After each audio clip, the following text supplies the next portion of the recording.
जळगाव पोलिसांच्या असहाय्यतेचा गैरफायदा घेऊन गेल्या काही दिवसांमध्ये बनावट पोलिसांनी जिल्ह्यामध्ये धुमाकूळ घातलाय। पुणे पोलिसांचं बनावट ओळखपत्र तयार करून रस्त्यावर वसुली करणाऱ्या 4 तोतया पोलिसांना वाहतूक पोलिसांनी अटक केली आहे। बोलेरो गाडीमध्ये पोलिसांचा युनिफॉर्म, काठ्या, चाकू, ब्लेड्स, बंदुकीची काडतुस असं साहित्यासह 6 बनावट पोलीस रस्त्यावर वाहनधारकांकडून पैसे वसूल करण्याच्या प्रयत्नात होते। त्यांना अजिंठा चौकातून वाहतूक पोलिसांनी ताब्यात घेण्याचा प्रयत्न केला असता दोघे जण फरार झाले, तर चौघांना पोलिसांनी अटक केली आहे। त्यांना MIDC पोलिसांच्या हवाली करण्यात आले। यापूर्वीही एका IPS अधिकाऱ्यांसह 2 वेळा बनावट पोलिसांना जळगावमध्ये अटक करण्यात आली आहे।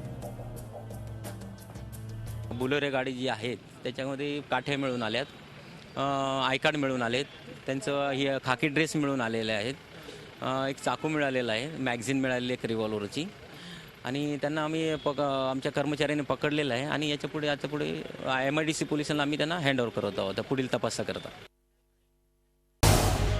झी 24 तास रहा एक पाऊल पुढे।